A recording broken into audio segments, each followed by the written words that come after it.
Y ahora permanecen la fe, la esperanza y el amor. Pero el mayor de todos es el amor.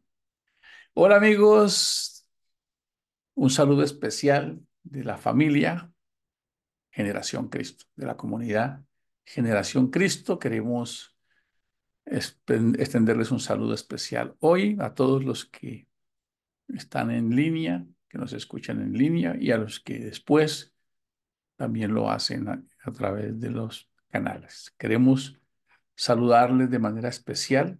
Creemos que el mensaje de Cristo sigue siendo un mensaje relevante, ¿verdad? Y que es un mensaje que aplica para la sociedad. Y tenemos que aprender, hermanos, a aplicar a lo espiritual espiritual, a ser sabios, como Pablo lo dice, ¿cierto? El hombre espiritual, a lo espiritual lo llama espiritual, a lo material lo llama material. ¿Por qué? Porque pues yo soy muy espiritual. En pandemia muchas personas espirituales dijeron que no iban a ir a la vacuna ni al médico. Yo conozco un caso especial de un pastor en Estados Unidos y lastimosamente él y media congregación se murieron. Nos queda para analizar, ¿verdad? Yo tengo mucha fe en Dios, sin embargo, acudí a la medicina y me extrajeron una vesícula, me hicieron dos cirugías más, dos CEPRES, y tengo fe que Dios le dio a esos médicos, les dio sabiduría e inteligencia, ¿verdad? Y hace poco mi esposa fue intervenida. ¿Tenemos fe? Claro que tenemos fe, pero fuimos y estuvimos confiando en que estas personas, Dios les ha dado la sabiduría e hicieron una buena intervención. Entonces tenemos que aprender. Pablo en alguna ocasión le recomienda a Timoteo, le recomienda y le dice, ora mucho para que se te quite el malestar que tienes en el estómago. A ver si alguien en el chat puede escribirme qué le recomienda Pablo a Timoteo para que se le quite un poquitico el malestar que tiene. Entonces tenemos que aprender a vivir en fe, pero en el mundo real. Fe es movernos, ¿verdad? Fe es avanzar. Y es ahí donde viene este gran desafío que se presentó eh, en la iglesia de Corinto, porque nosotros tenemos que entender por qué Pablo escribió eso, porque si lo sacamos de ahí y empezamos a aplicarlo sin entender que la escritura es un libro que tiene lógica. Era una carta que Pablo le escribe a una iglesia que presentaba unas normas de conducta muy alejadas de lo que Dios quería, ¿cómo les parece? Y era una iglesia del Señor. Pero ustedes ya saben todos los desmanes que habían en la iglesia de Corinto. Bueno, repasar esto para que lo entendamos. Y si no, entonces vamos a hacer ahí, porque en Corinto dice, el que no trabaje, que no coma. Entonces una esposa que el esposo lleva 6 meses le dice, mi hijo, usted esta semana no va a comer porque aquí dice que el que no trabaje, que no coma. Entonces tenemos que aprender a contextualizar la escritura. ¿Se dan cuenta? También por allá Pablo, pensando que el Señor venía muy pronto porque él era un judío, le aconsejaba a las jovencitas que no se casaran. Imagínense nosotros hoy diciéndole, Tefi, no te cases. Dile a tu hija que es soltera que no te cases hoy. Recomiendo, ¿verdad? ¿Por qué? Porque él pensaba que en pocos días iba a ser el desenlace del reino de los cielos. ¿Se dan cuenta? Cómo con dos o tres textos nos damos cuenta que Pablo vivió y escribió para un contexto cultural momentáneo. Y él mismo dice, yo tuve que colocar los fundamentos, yo como albañil, como perito, ¿cierto? Entonces en esa época, cuando se hablaba de las ofrendas, decía, cada primer día de la semana, cada uno ponga aparte según haya sido prosperado, ¿cierto? Entonces hoy toca decirle a la comunidad lo mismo, si no, es que hoy pagan mensual. No, pero es que dijeron que era semanal y si no es semanal, usted está pecando. No, que es quincenal, no es que es semanal. Entonces, es ahí donde la fe debe ser vigente y debemos estar en este momento. Si ustedes leen la estadística, el índice de vida en la época de Jesús era de 45 años. ¿Cómo les parece? ¿Por qué? Pues porque si a Hércules y a todos estos les daba un apéndice o una vesícula y no se la sacaban, se morían por valientes que fueran. Eso es así, hermanos. Ustedes van leyendo la historia y esa era la expectativa de vida. 45 años por la guerra. Ahora dice que vamos a vivir a los 90 años, 110 años es lo que se está vaticinando, pues porque ahora con toda esta sabiduría que hay humana, se pueden vaticinar, se puede leer el ADN, se puede anticipar a qué enfermedades podemos tener, podemos prevenir. Y eso hace parte de la fe. Y hoy tenemos fe. Y por allá, en 2000 años, es un pensamiento muy personal. No lo pongamos tan lejos. En 200 años, los hermanos que queden, porque no sé cuántos irán a quedar, porque si en Europa ya hablar de Cristo es una... ¿Cuántos cristianos creen ustedes que hay en Europa, por donde predicó Pablo? Así que en 200 años, por allá algunos, si encuentran la agenda de Gio o la agenda tuya y leen algo, van a decir, esa gente, ¿cómo fue capaz de creer esas cosas? Y nosotros aquí damos el brazo por eso. Por eso Pablo en la carta a los Hebreos en el capítulo 6 dice, dejen los rudimentos, no piensen que las cosas hacen a las personas santas, es lo que dice Hebreos. Basta ya y ahora vayan al conocimiento, a la perfección de Cristo. O como lo dice en Colosenses 2, si habéis resucitado con Cristo, ¿ustedes qué hacen todavía diciendo que guarde el sábado, que no coma aquello, que no haga lo otro, que si no hace aquello? Cosa que Pablo lo explica muy bien ahí, dice cosas que se deshacen con el uso. Él dice, pueden tener alguna reputación de culto. Sí, sí, la pueden tener, pero él es muy claro. Pero contra esa rabiecita que te da a ti, Gio, con ese egoísmo, con esas ganas de pecar, con eso no sirve para nada. Es una acción del corazón. Y para eso tenemos la palabra. Entonces, esta escritura nos enseña a tener una fe real. Yo recuerdo todas las veces que yo me he equivocado siendo cristiano. Yo digo, wow. Seguramente alguien dirá, ese cristiano es yo, ¿cierto? No sé cómo te ha ido a ti en algún momento, no sé, no pudiste pagar un dinero, se te complicaron las cosas, tomaste una decisión y te juzgaron y dijeron, no, perdóneme que como yo me coloco en primera persona, yo he cometido esos errores. De pronto alguno también acá le ha pasado, aunque pensó que en su momento podía, cayó prisionero de una circunstancia. ¿Y qué podemos hacer? Les pregunto. ¿Qué puedes hacer si un día no puedes pagar la renta o no pudiste y te sacaron de allá y eras cristiano? O no pudiste hacer un compromiso. ¿A alguien aquí le ha pasado? No vayan a colocar nada ahí, pero estoy seguro que en algún momento quedaste prisionero de una circunstancia, de una relación mal manejada, de muchas experiencias que no aplicaron y que hacen parte de la vida de nosotros, pero que nos vamos haciendo con el tiempo. Así que la escritura es muy poderosa para que nosotros aprendamos a vivir. Es maravillosa este mensaje. Entonces, en esa iglesia de Corinto, ya les conté, y no me canso de repetirlo, como dice Pablo, él escribe una carta. Escuchen, era una carta. Eran cartas que se enviaban, Pablo les enviaba cartas para resolver esas situaciones que se presentaban allá. En algunas, Pablo dice, espero pronto ir a visitarlos, ¿cierto? ¿Para qué? Dice Pablo, para ir a recoger algún frutico, dice Pablo de vez en cuando por ahí. Entonces, ahí teníamos una iglesia fría, una iglesia que no tenía amor, una iglesia que creía en los rituales, que creía en lo que se llama la Santa Cena. Ellos creían en la Santa Cena. Y ese texto de la Santa Cena, pues es muy difícil de explicar cómo está ahí, porque uno no sabe qué hacer. Dice, el que come indignamente, se queda. El que come indignamente se muere. Y ahí dice, unos ya se murieron y otros están enfermos. Y yo pregunto, ¿quién no era indigno? Todas las veces que participé de una santa cena, religiosamente donde estuve, era indigno.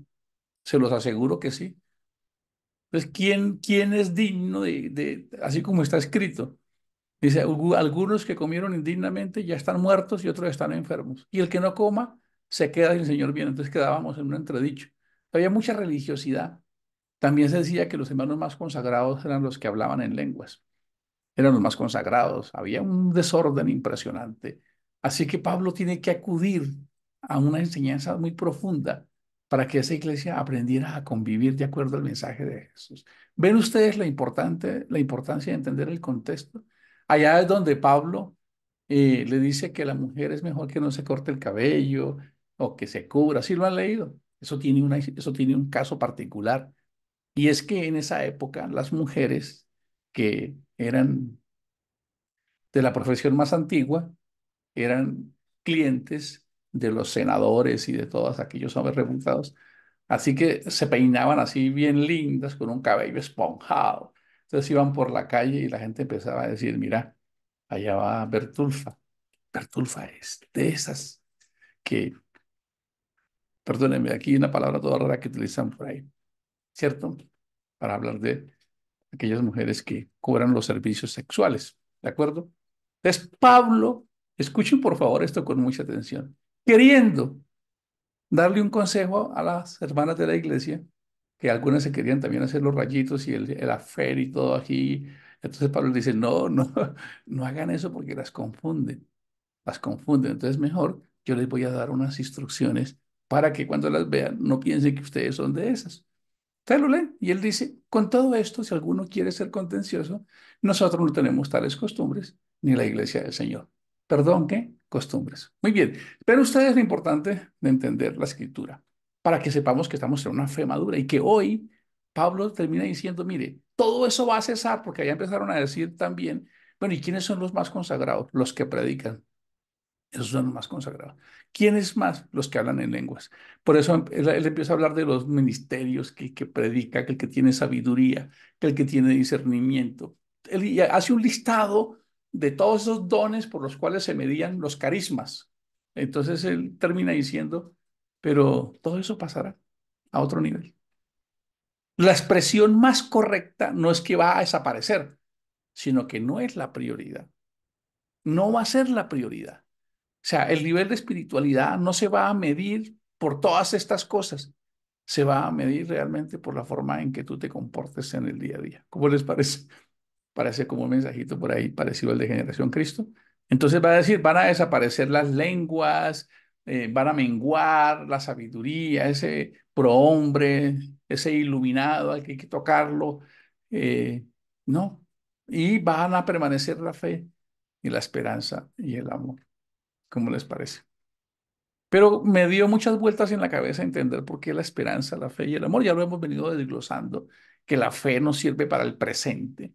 Una persona que tiene fe es una persona que si hoy tiene una dificultad, cree firmemente que la va a resolver, que Dios la resolvió, que Dios le va a dar la salida, que Él tiene cómo avanzar. Eso está en el presente. Eso genera una paz interior impresionante y una seguridad impresionante, hermanos. Es increíble. De hecho, se personifica la fe, porque el original de fe realmente es confianza. Es la traducción más precisa de fe, confianza. Entonces, cuando yo digo, yo sé que voy a salir de esto, yo sé que yo creo en Dios, que voy a salir, escuchábamos a la hermana ahorita, paso a paso ha ido mejorando. Cuando yo tengo esa fe, si yo no tengo fe, voy a tener duda, miedo e incredulidad. Y cuando yo tengo miedo, duda e incredulidad, wow. Aquí recordamos a una querida familiar nuestra que hace unos días a la hora de la cirugía, pues le dio un poquito de miedo, el miedo se exacerbó y pues los momentos no lo pudieron operar. ¿Por qué? Porque ese miedo, siendo muy espirituales, genera en nosotros una reacción real. ¿Qué pasa si vivimos llenos de miedos y de cosas? Pues eso nos va a frenar, nos va a enfermar, hermanos. ¿De verdad? Entonces, aunque no se plantea desde el punto de vista fisiológico ni científico, estas enseñanzas que Jesús dejó y Pablo dejaron tenían un objetivo muy poderoso y era que estuviéramos bien. O sea, la fe genera en nosotros esa sensación de seguridad. La esperanza es como cuando no vemos, porque la fe es para el presente y la esperanza es para el futuro, ¿verdad? Entonces, cuando yo espero que las cosas cambien, cuando yo espero que voy a estar mejor, cuando yo espero que me va a salir el contrato, que voy a vender, que voy a tener clientes, que me va a salir un buen trabajo, porque ustedes pueden ser muy consagrados al igual que diría yo, pero dime cómo manejas el día a día, del sustento y de las cosas. Se van a dar cuenta que es un mundo real que no lo podemos desconocer. Ustedes se quedan sentaditos en sus casas a ver si los llaman los clientes, a ver si de pronto la empresa los contrata. No, vivimos en un mundo físico, real, de leyes. Entonces, esa esperanza que nosotros tenemos de que las cosas van a resolverse, vamos a estar bien. Si nosotros orando confesamos, Señor, yo sé que tú estás conmigo, que has estado conmigo, que hasta aquí ese texto he visto justo desamparado, ni su generación que mendigue pan. Es un texto con mucha esperanza. Yo sé que mi Redentor vive, que Él me levantará del polvo, aunque desecha. Esa esperanza genera un vínculo muy fuerte en el corazón del hombre y genera esa sensación de paz. Yo voy a salir de esto, ¿cierto? Sé esperar en el Señor. Es como un cordón, ¿no?, amarrado a un poste al final que nos va llevando. Esas palabras quedaron ahí y nosotros las tenemos como textos bíblicos espirituales, pero eso genera en nosotros una reacción. Cuando yo tengo esperanza, entonces tengo seguridad y confianza. Esa esperanza, entonces fe y esperanza. ¡Wow! Entonces me siento, ¿qué? Paz. Empiezo a tener paz, ¿se dan cuenta? Pero Pablo termina concluyendo, pero ¿y el amor? El principal de todos es el amor. Y estaba estudiando un poco y me preguntaba, ¿qué se crea primero en el ser humano cuando es engendrado? ¿El cerebro o el corazón? Yo no sé ustedes qué piensan. Creo que a alguno ya le pregunté eso aquí en el grupo. ¿Qué creen ustedes que se forma primero en el ser humano? ¿El cerebro o el corazón? Es una pregunta sencilla de responder. Solo hay que colocar cerebro o corazón ahí en el chat. A ver, ustedes se van a dar cuenta que nos vamos a sorprender. ¿Por qué? Porque nosotros tenemos muchas creencias y muchas ideas. Pero lo que primero se forma es el corazón. Des- Después se forma el cerebro. Y lo que estamos hablando hoy, lo que estamos aprendiendo es que el que le da la energía al cerebro es el corazón. Es increíble. Puede tener 50.000 veces más de energía que el propio cerebro. Entonces, ¿por qué el amor? ¿Por qué todo esto? ¿Por qué esto tan importante que el amor está relacionado con el corazón, con los sentimientos? Pablo dice el amor, sobre todo el amor, porque el amor todo lo puede. Con el amor podemos conseguir lo que queramos, desafiarnos, sobreponernos. De hecho, uno de los miedos más grandes del ser humano es no ser amado. ¿Sabían eso? No ser querido. Por eso, eh, cuando ustedes ven las historias, las películas y todas las historias, casi todas son de venganza o de orgullo, de querer suplir una humillación, un no haber sido amado, un no haber sido querido. Estaba leyendo un poco sobre Adolfo Hitler, yo que ya les conté esto. Adolfo Hitler estudió artes plásticas. Él quería ser un artista de las artes plásticas, pero lo rajaron 2 veces, perdió la clase y el profesor no era un profesor muy amoroso. Ojalá no haya sido judío, y si no lo estaría recordando mucho. Quiere decir que es muy probable, no necesariamente es así, pero es muy probable que si ese profesor hubiese amado eso que hacía y a sus alumnos, quizás se hubiese hecho una estrategia para enseñarle de manera que Adolfo Hitler se quedara como un artista de las artes plásticas y no como alguien que matara a 10 millones de judíos. ¿Ven ustedes que a veces espiritualizamos todo, pero por qué ese niño está en la guerrilla o por qué este niño está en los paramilitares o por qué ese hijo no quiere escuchar al papá o a la mamá? Que es lo que hemos visto en el día a día, porque no supimos amar, porque pusimos fue reglas y reglas y ya hizo la tarea y ya cumplió. Y como nosotros cometimos muchos fracasos, la antropología dice que nosotros queremos resarcir nuestros fracasos en nuestros hijos y que ellos sí sean perfectos en lo que nosotros no fuimos. Eso es antropología, no se preocupen que no estamos acusando a nadie. Eso me pasó a mí, nos pasó a todos. Entonces, ¿por qué el amor? ¿Por qué el amor? Es algo tan importante. Porque el amor nos ayuda a trascender el miedo. Escuchen eso. El amor nos ayuda a avanzar.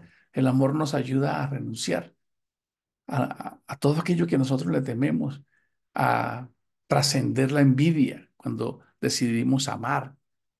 Amar es una decisión. Por eso Jesús dijo, ame al enemigo. Ame al enemigo. Pero ¿cómo la puso tan difícil? Así que este repaso que estamos haciendo, yo me preguntaba, Dios, ¿cómo capacitamos a tu pueblo para entender este mensaje? Para que se puedan sentar a hablar con las personas, para que podamos interiorizar este mensaje que nosotros amamos. Pero nosotros debemos ser un reflejo de eso, amados hermanos. ¿cierto? Debemos ser un reflejo de eso. Así que este texto de el amor, cuando ustedes ven el primer mandamiento, amar a Dios sobre todas las cosas, amar al prójimo como a ti mismo, amar, amar, amar. Y ya hoy, después de mucho tiempo, pues, volvieron a confirmar, porque la ciencia quiere, desafortunadamente la ciencia termina confirmando lo que Dios dijo, pero pues ellos tomaron su tiempo porque no quieren creerlo. Entonces hoy dice, sí, la única forma que un ser humano y una sociedad puede cambiar es amándose a sí mismo. ¿Cómo, cómo una persona puede salir de los traumas, que son unas heridas del corazón, amándose? Ya lo dijeron, que teníamos que amarnos, porque cuando amábamos generábamos una cantidad de sustancias dentro de nosotros, dopamina, serotonina, nos sentimos bien. El que ama se enferma menos, ¿cómo les parece? Genera una capacidad de resistencia. No sé si a ustedes les pasa que a veces llega una noticia, estamos con los hijos ahí, pero uno mira a la familia y dice, no, voy para adelante, yo amo a mi familia, soy dispuesto a hacer lo que sea, amo esta obra, amo este sueño. Entonces el amor se convierte en una estrategia que debe ser reconocida, no porque la estemos empezando a usar ahora, es porque no sabíamos qué es eso. Y bueno, ¿y cómo se ama? Sencillo, mira tus acciones, ¿sí? Míralas, ¿cómo reaccionas tú? ¿Cómo te comportas? Duro, indiferente, arrogante, frío. Siempre me dirijo a mí porque yo ya tengo bastante conmigo.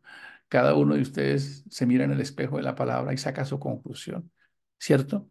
¿Y cómo se hace? ¿Será que Dios me coloca amor a mí? ¿Será que Dios coloca mi amor para no ser así? Señor, colócame fe para no ser así. Señor, colócame amor, fe y esperanza. ¿Cómo se ejercitan esas virtudes del mundo interior? Lo veremos en el siguiente episodio. Bendiciones para todos.